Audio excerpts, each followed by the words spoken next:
হ্যাঁ আসছিস তোরা, আজকে আর খেলাবো। তাহলে তোরাও 3 জন আর ওরা 2 জন, বুঝলি? আজকে তাহলে ভালো একটা খেলা হবে, কার বুদ্ধি বেশি দেখি, ঠিক আছে? খুশি খুশি খেলাটা? হ্যাঁ আচ্ছা, তোরা রেডি তো না? সে স্টার্ট করছো না? তাহলে আজকে তো রবিবারে আমরা বাড়িতে আছি। আজকে তারা বুদ্ধি খেলা খেলবে, বুঝলি? এই যে ক্যারাম বোর্ডের যে গুটিগুলো আছে না, এই গুটিগুলো দিয়ে, বুঝতে পারছিস? এক এক করে প্রথমে রিতমের পরে বাবু, এইভাবে যাকে যাকে বলেই করবে। তাহলে আমি খেলাটা স্টার্ট করি। হ্যাঁ, আমি তো সাজাই দিব, আমি তো দেখাই দিলে তোরা পাবি। প্রথমে দেখবো তো বুদ্ধিটা কিরকম। একটা, এখানে 2টা, এখানে 3টা, আর এখানে 4টা, ঠিক আছে? এইবার 1 2 3 4, তাই না? একটা গুটিকে, এমন একটা গুটি সরাইয়ে আমি এই পাশে আনবো, যাতে আমার এখানে একটা হয়। যেমন মনে করে ধরে নেন, আমি যদি এগুলোকে সরাই দিই, এখানে একটা, তারপরে এই যে 2টা 3টা, তাহলে 4টা কই? তাহলে 4টার এখানে আমাকে একটা দিতে হবে, তাই না?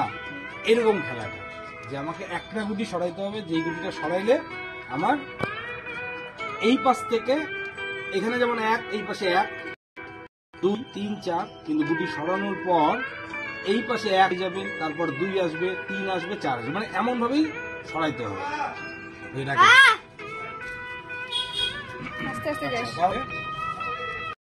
স্টার্ট বাবু, তাহলে তোকে দিয়ে শুরু করি। হ্যাঁ আচ্ছা, তাহলে সর্বপ্রথমে বাবু খেলবে।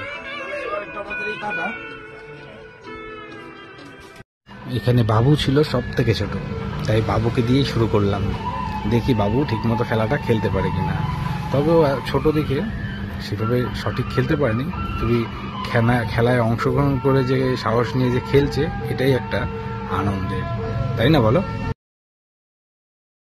ছোটদের মধ্যেই খেলাটা আমরা দেখি কিভাবে পারে। বাবু তুমি পারছো? স্টার্ট করছিস তো? পারো নাই না? হবে না বাবু, এত একভাবে করলে হবে না তো, মানে এতগুলো গুটি একভাবে ধরলে হবে না। ঠিক আছে, বাবু পারে নাই। এবার তৃষ্ণাকে বলবো। হ্যাঁ তৃষ্ণা, তিশা পারবে না? ঠিক আছে।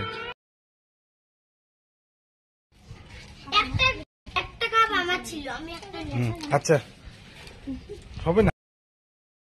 তৃষা ছিল সব থেকে বড়, তাই ও খেলাটা বুঝলো। বোঝার পরে প্রথমে একটুখানি চেষ্টা করলো, তো পরবর্তীতেও ঠিক পেরে গেল যে 4 নম্বর গুটির থেকে 1 নম্বরের ওখানে একটা অ্যাড করলেই খুব সুন্দরভাবে উপাস থেকে 1 2 3 4 সিরিয়াল হয়ে গেল।